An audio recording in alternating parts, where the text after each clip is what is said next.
ನೋಡಿ ಫ್ರೆಂಡ್ಸ್, ಇದು ನಮ್ಮ ಮನೇಲಿರ್ತಕ್ಕಂಥ ನಾಯಿ. ಇದ್ರ ಹೆಸರು ಸೋನು ಅಂತ. ಇದನ್ನು ನಾವೆಲ್ಲರೂ ತುಂಬ ಪ್ರೀತಿಯಿಂದ ಸಾಕಿದ್ದೀವಿ. ಇದು ಕೂಡ ನಮ್ಮ ಜೊತೆ ಹಾಗೆ ಹೊಂದ್ಕೊಂಡಿದೆ. ನಾವೆಲ್ಲೋದ್ರೂ ಇದನ್ನು ಜೊತೆಲೇ ಕರ್ಕೊಂಡು ಹೋಗ್ತೀವಿ. ಸೊ ಇವಾಗ ಇದು ಮರಿ ಹಾಕಿದೆ.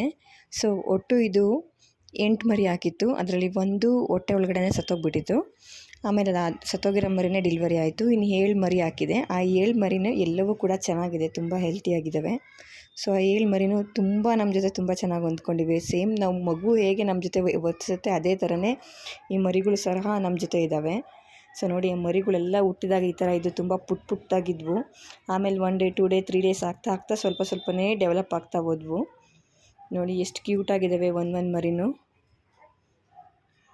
ನೋಡಿ ಇವಾಗ 8 ದಿನ ಆಗಿದೆ ಈ ಮರಿಗಳು. ತುಂಬ ಕ್ಯೂಟಾಗಿದೆ. ಒಂದಕ್ಕೊಂದು ಜೊತೆ ಮಲ್ಕೊಳ್ಳೋದು, ಒಂದಕ್ಕೊಂದು ಮುದ್ದು ಮಾಡೋದು, ತುಂಬ ಚೆನ್ನಾಗಿ ಹೊಂದ್ಕೊಂಡ್ಬಿಟ್ಟಿದೆ. ಇದು ನಮ್ಮ ಸೋನು ಹತ್ರ ಹಾಲು ಕುಡಿತಾ ಇದ್ದಾವೆ.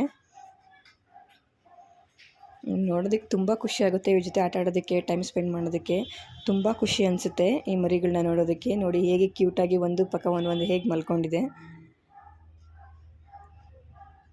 ಸೊ ಇವಾಗ ಸಮ್ಮರ್ ಹಾಲಿಡೇಸ್ ರಜೆ ಕೂಡ ಇರೋದಕ್ಕೆ ತುಂಬ ಚೆನ್ನಾಗಿ ಟೈಮ್ ಪಾಸ್ ಆಗ್ತಾಯಿದೆ ನಮಗೆ. ತುಂಬ ಕ್ಯೂಟಾಗಿದ್ದಾವೆ.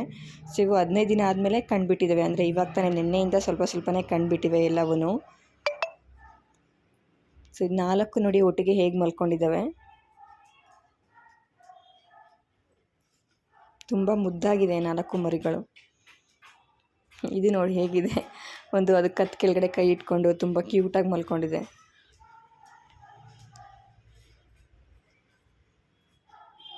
ಇದು ನೋಡಿ, ನನಗೆ ಡಿಸ್ಟರ್ಬ್ ಮಾಡಬೇಡಿ ಅಂತ ಏನೋ ಸ್ವಲ್ಪ ಪ್ರಾಬ್ಲಮ್ ಇರೋ ಥರ ಡಿಸ್ಟರ್ಬ್ ಮಾಡಬೇಡಿ ನಮಗೆ ಏನೋ ಥರ ತೋರಿಸ್ತಾ ಇದೆ ಅದು.